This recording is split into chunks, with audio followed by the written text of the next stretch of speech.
As a mom, I have almost no time at all, and I thought I would join you for 5 minutes of your day. And we'll call this the 5 Minute Mama. Hello, and welcome to the 5 Minute Mama. This idea all started in the shower as I was thinking of how I was going to come into 2025. I really want to connect with people like myself, and I want to do it in a way that's meaningful and quick. I'm Elisa. I'm a mom of two.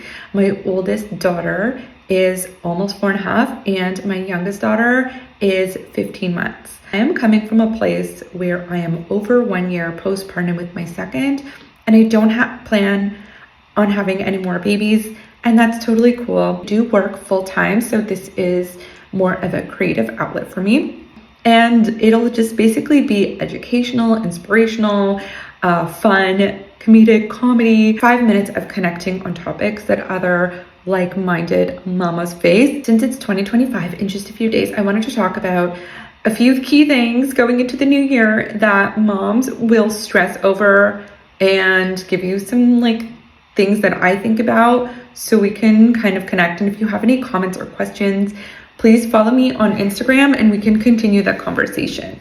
The number one thing on my mind in 2025, or any new year for that matter, is always health and wellness.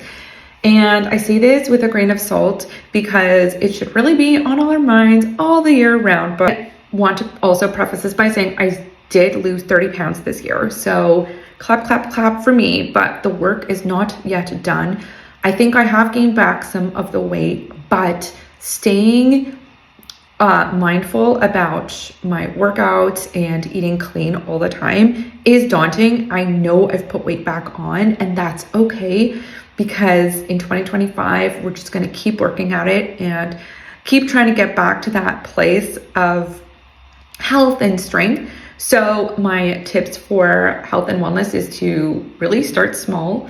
Begin with short, manageable workouts. Don't put too much pressure on yourself. I know that sounds easier said than done, but you can do this by incorporating family activities. Go for a walk, go sledding, make sure you're the one that's initiating going outside. As challenging putting on hats and boots and gloves can be, at the end of the day, time block, that's 10 minutes, but you're going to get, an hour outside that's going to help you, and it won't take time away from your family. Another thing is schedule your self-care. So make appointments for yourself, but don't skip them. And if you can't afford to go to the nail salon like me, I'm chipping here, make sure that you schedule your own nail time or your own personal time when you can. And that's your time, that's mama's time. And don't let anyone tell you otherwise. Have your partner take kids for 30 minutes and do your nails, make sure you are accountable to block off that time. The other thing that comes with a new year in 2025, I find, is just self-identity and personal goals. Right now, I'm on a big mission to find out who I am postpartum. And I think, I'm a number of things. I'm a mom, I am a employee, I'm a wife, I'm a friend. How do all of those things fit into my schedule? I really don't know. I really want to go into 2025 being more mindful about myself and how I feel. So checking in with myself, making sure I'm doing my creative outlets. I have a whole paint setup, artistic studio set up behind me that I don't even use. Your kids are doing extracurricular activities, but so are you. You're doing hobbies. And just checking in with myself every single month to make sure that I am being the best version of myself. And part of that is sticking to these posting schedules. So you guys need to hold me accountable also. But I find that after the winter break, when school resumes in January, is actually a very hard time of year for kids because they are out of their routine. This is actually our first winter break since my oldest one has been in junior kindergarten. And I know that I'm going to have to take a little bit more time in the morning with her in that first week to get those routines reestablished.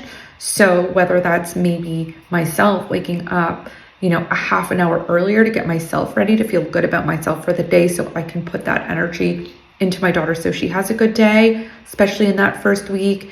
Rethinking meal strategy that really helps ease my mind. And I have some good tips about meal strategies. So do another 5-minute session. Like, as you know, these are only 5 minutes, so they are really not a lot of time to commit to. First, we have a whole year ahead of us. So join me on this 5-Minute Mom podcast of mine. Please don't hesitate to follow me on Instagram. If you're watching this on TikTok, please feel free to follow me on Instagram. And I am so excited to do more 5-minute mom talks with you guys.